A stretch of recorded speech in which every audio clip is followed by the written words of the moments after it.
नमस्ते, नमस्कार, जय हिंद साथियों। आप सभी का स्वागत है आपके अपने चैनल ज्ञानी बाबा में। आइए देखते हैं क्लास 10th के हमारी अर्थव्यवस्था का इकाई 1 न अर्थव्यवस्था एवं इसके विकास का इतिहास न। तो आज हम लोग जानेंगे अर्थव्यवस्था के बारे में। तो आप जुड़े रहिए हमारे साथ लास्ट तक, बहुत ही मजा आने वाला है। तो आइए देखते हैं क्या है अर्थव्यवस्था एवं इसके विकास का इतिहास ना। अर्थव्यवस्था की क्या इतिहास है उसके बारे में ना। तो भारतीय अर्थव्यवस्था का वर्तमान स्वरूप कोई एक दिन की संरचना नहीं है। भारतीय अर्थव्यवस्था का जो अभी का वर्तमान में जो अभी का स्वरूप है कोई एक दिन का बना हुआ नहीं है, एक दिन का संरचना नहीं है, एक दिन का बनावट नहीं है। इसकी मूल सूत्र की जड़ें काफी गहरी है। 15 अगस्त 1947 को मिली आजादी से पहले लगभग 200 वर्षों तक भारत अंग्रेजी शासन का गुलाम था ना। मतलब भारत जो था 15 अगस्त 1947 को हमारे देश की आजादी मिली, उससे 200 वर्षों तक ना हमारे देश पर जो था अंग्रेज ने शासन किया ना। उस समय भारत को सोने की चिड़िया ना, यहाँ पर टाइपिंग मिस्टेक है, चिड़िया कहा जाता था। मतलब जब अंग्रेज जो भारत पर शासन किया उस समय भारत को सोने का चिड़िया कहा जाता था ना। लेकिन अंग्रेजी शासन ने सोने की इस चिड़िया का भरपूर शोषण किया तथा जमकर लूटा, जिसके कारण भारत में आर्थिक विकास की गति मंद या नगण्य रही ना। मतलब जब अंग्रेज जो हमारे देश पर शासन किया तो क्या किया कि भारत के लोगों को और यहाँ की जो भी कारोबार था उस सब का बहुत अधिक शोषण किया ना, जिससे कि यहाँ का जो आर्थिक विकास है वो या तो बहुत मंद हो गया, मतलब धीमी गति से चलने लगा, या नगण्य मतलब न के बराबर हो रहा है। ठीक है। आजादी के समय भारतीय अर्थव्यवस्था का सामाजिक, आर्थिक, राजनीतिक, सांस्कृतिक पुनरुत्थान कर दुनिया की एक अग्रगण्य अर्थव्यवस्था के रूप में प्रस्तुत करना हमारे नीति निर्धारकों के समक्ष चुनौती थी। जब भारत आजाद हुआ तो उस समय एक चुनौती थी कि भारत को फिर से किस प्रकार से जो इसका जो आर्थिक स्थिति है उसको किस ढंग से अच्छे से अच्छा बनाया जा सके ना। इस अध्याय में अर्थव्यवस्था का परिचय, अर्थव्यवस्था का विकास न, विकास की माप एवं विभिन्न सूचकांक, बिहार के विकास की स्थिति, देश के आर्थिक विकास में बिहार के आर्थिक विकास की भूमिका न, मतलब कि देश की जो आर्थिक स्थिति है उसमें बिहार की क्या भूमिका है इस अध्याय में हम लोग देखेंगे, उसके बारे में भी। मूलभूत आवश्यकताएं एवं विकास का संबंध आदि बातों पर प्रकाश डाला गया है ना। मूलभूत आवश्यकता क्या होता है ना। मूलभूत आवश्यकता जो ना किसी मनुष्य को जीने के लिए सबसे अधिक जो जरूरी होता है हमारी जिंदगी को काटने के लिए ना, तो उसी को हम लोग मूलभूत आवश्यकता भी कहते हैं। अर्थव्यवस्था का परिचय ना। अंग्रेजी शासन ने भारतीय अर्थव्यवस्था को अपना एक उपनिवेश बनाकर रखा था। उपनिवेश का मतलब क्या हुआ कि गुलाम बनाकर रखा था अंग्रेजों ने भारतीय को। उन्होंने फूट डालो और शासन करो, डिवाइड एंड रूल की नीति अपनाकर भारत को अपना दास बनाकर रखा। मतलब कि भारत को अपना गुलाम बनाकर रखा। किस नीति से? तो फूट डालो और शासन करो की नीति के तहत अंग्रेजों ने हमारे देश को गुलाम बना के रखे हुआ था। ब्रिटिश शासन के पूर्व भारतीय अर्थव्यवस्था कृषि प्रधान होने के बावजूद उद्योग, व्यापार, यातायात, आधारभूत संरचना में अन्य कई महत्वपूर्ण देशों की तुलना में अच्छी स्थिति में थी ना। मतलब कि जिस समय ब्रिटिश मतलब जो शासन किया उससे पहले, पूर्व मतलब पहले हमारी देश की जो अर्थव्यवस्था था वो कृषि प्रधान होने के बावजूद, कृषि प्रधान भी था और उद्योग, व्यापार, यातायात आधारभूत संरचना में अन्य कई मतलब कि देशों से आगे था, तुलना में अच्छी स्थिति में थी। लेकिन शोषण एवं दमनकारी नीतियों के कारण भारत की स्थिति जर्जर हो गई। मतलब कि वहां दमनकारी नीति के कारण अंग्रेज के जो शासन पर यहाँ पर कर रहे थे उसके कारण यहाँ की स्थिति बहुत ही खराब हो गई, जर्जर हो गई। गरीबी, अशिक्षा, अंधविश्वास, विषमता तथा शोषण का साम्राज्य था ना। यहाँ पर क्या हो गया कि गरीबी हो गई, अशिक्षा हो गया, मतलब शिक्षित बहुत कम परसेंटेज रह गए, अंधविश्वास भी हो गया, विषमता तथा शोषण का साम्राज्य था। अंग्रेजी शासन के लगभग 200 वर्षों में भारतीय अर्थव्यवस्था में कोई विकास नहीं हुआ ना। कोई विकास नहीं हुआ, कोई विकास नहीं हुआ। प्रति व्यक्ति, आइए देखते हैं अगले स्लाइड पर। प्रति व्यक्ति आय की स्थिरता, मतलब प्रति व्यक्ति जो आय है वो भी क्या हुआ, रुक गया, स्थिर हो गया, मतलब रुक गया। कृषि पर जनसंख्या की बढ़ती हुई निर्भरता, मतलब क्या हुआ कि कृषि पर जो जनसंख्या जो भी था वो कृषि पर निर्भर होने लगे।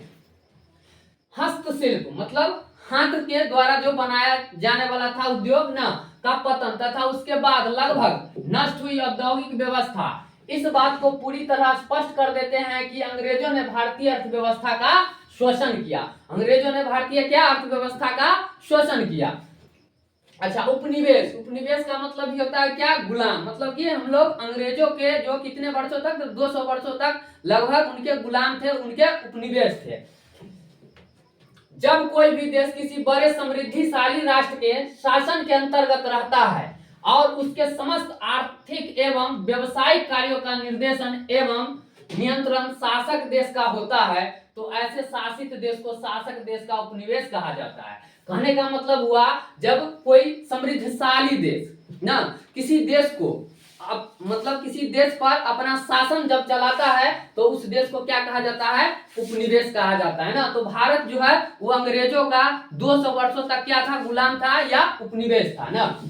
भारत करीब 200 वर्षों तक ब्रिटिश शासन का एक उपनिवेश था, मतलब उसका क्या था, गुलाम था।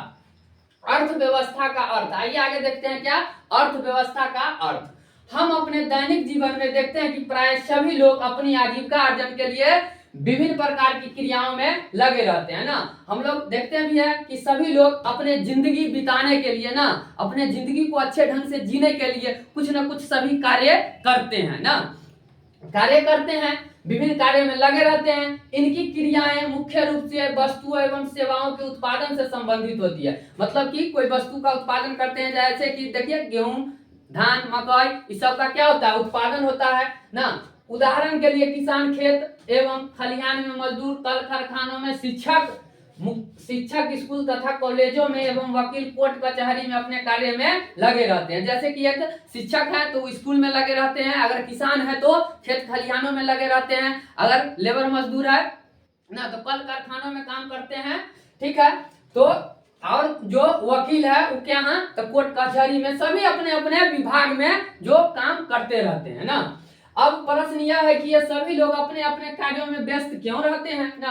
अभी प्रश्न उठ रहा है कि जो लोग हैं, किसान हो गए, शिक्षक हो गए, वकील हो गए, ये सभी अपने अपने कार्य में क्यों लगे रहते हैं ना। तो इसके उत्तर में यह कहा जा सकता है कि ये सभी लोग धन कमाने के उद्देश्य से विभिन्न आर्थिक क्रियाओं में लगे हुए हैं, जिससे उनके परिवार के सदस्यों की आवश्यकता पूरी हो सके। तो देखिए, जैसे कि एक टीचर हो गए ना, और क्या हो गए, किसान हो गए, मजदूर हो गए और वकील हो गए, सब अपने धन कमाने के लिए क्या है, धन कमाने के लिए काम करते रहते हैं, अपने परिवार को अच्छे ढंग से अच्छा रहन सहन और अच्छे कपड़े लत्ते देने के लिए, अच्छा भोजन देने के लिए सभी काम में व्यस्त रहते हैं, लगे रहते हैं।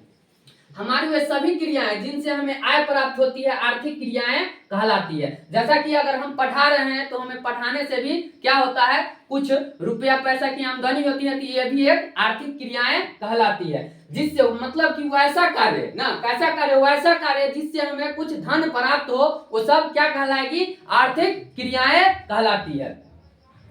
अर्थव्यवस्था एक ऐसा तंत्र या ढांचा है जिसके अंतर्गत विभिन्न प्रकार की आर्थिक क्रियाएं संपादित की जाती है, जैसे कृषि उद्योग, व्यापार, बैंकिंग, बीमा, परिवहन तथा संचार आदि ना। मतलब कि जो अर्थव्यवस्था एक ऐसा तंत्र या ढांचा है जिसके अंतर्गत विभिन्न प्रकार की आर्थिक क्रियाएं क्या होती रहती है, संपादित होती है। कृषि हो गया, उद्योग हो गया, व्यापार हो गया, बैंकिंग, बीमा हो गया ना, परिवहन और संचार भी हो गया। ये आर्थिक क्रियाएं एक ओर तो विभिन्न प्रकार की वस्तुएं एवं सेवाओं का संपादन करती है, तो दूसरी ओर लोगों को रोजगार के अवसर प्रदान करती है, ताकि वे अपनी आवश्यकताओं की संतुष्टि हेतु देश में उत्पादित वस्तुओं एवं सेवाओं का क्रय कर सके। ये सभी आदमी कुछ न कुछ उत्पादन करते रहते हैं, और क्या होता है, उत्पादन करते हैं और उत्पादित वस्तु एवं सेवाओं का क्या करते हैं, क्रय। क्रय का मतलब क्या हो गया कि खरीदते हैं। कुछ अगर कोई उत्पादित करता है तो एक व्यक्ति सामान को बेचते हैं, तो दूसरे क्या करते हैं, उनको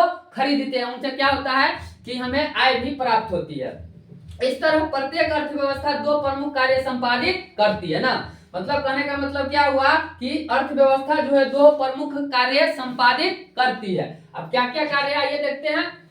तो पहला है लोगों की आवश्यकताओं की संतुष्टि के लिए ना विभिन्न प्रकार की वस्तुएं एवं सेवाओं का उत्पादन करती है। कहने का मतलब हुआ कि लोगों की जरूरत आवश्यकताओं की संतुष्टि के लिए ना विभिन्न प्रकार की वस्तुओं का क्या करती है, उत्पादन करती है।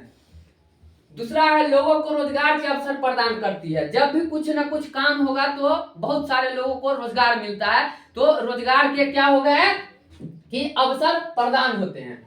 कुछ अर्थशास्त्रियों ने अर्थव्यवस्था को निम्नलिखित प्रकार से परिभाषित किया है।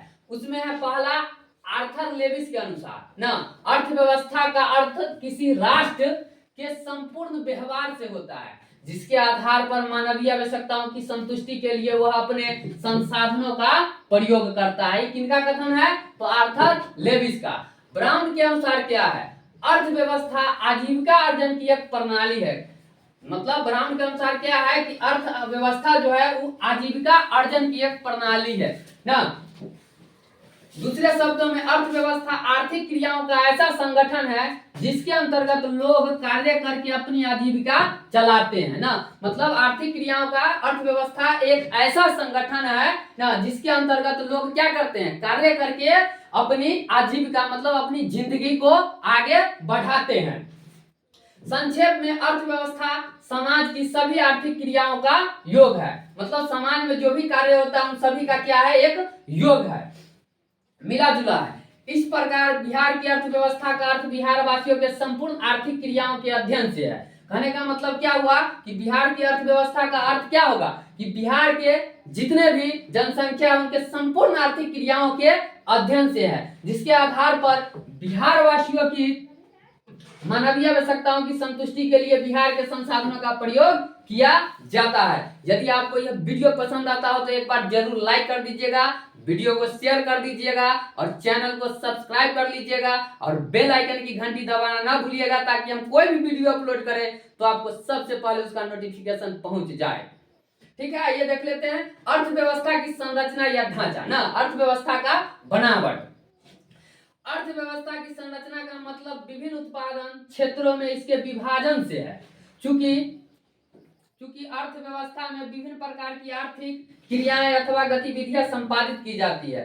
संचार न जैसे कृषि, उद्योग, व्यापार, बैंकिंग, बीमा, परिवहन, संचार आदि इन क्रियाओं को मोटे तौर पर 3 भागों में बांटा जाता है ना। मतलब इस सभी को जैसे हो गया कि कृषि हो गया, उद्योग हो गया, व्यापार हो गया, परिवहन हो गया, संचार हो गया, इन सभी को 3 क्षेत्रों में बांटा जाता है। वो 3 क्षेत्र कौन कौन है देखते हैं। पहला क्या है, प्राथमिक क्षेत्र, ठीक है। दूसरा है द्वितीय क्षेत्र और तीसरा क्या है, तृतीय क्षेत्र या सेवा क्षेत्र। मतलब कि तृतीय क्षेत्र को सेवा क्षेत्र भी कहते हैं। आज का वीडियो यहीं पर समाप्त होता है साथियों। अगर आपको वीडियो पसंद आता हो तो इसे ज्यादा से ज्यादा लाइक, शेयर और चैनल को सब्सक्राइब करना ना भूलें।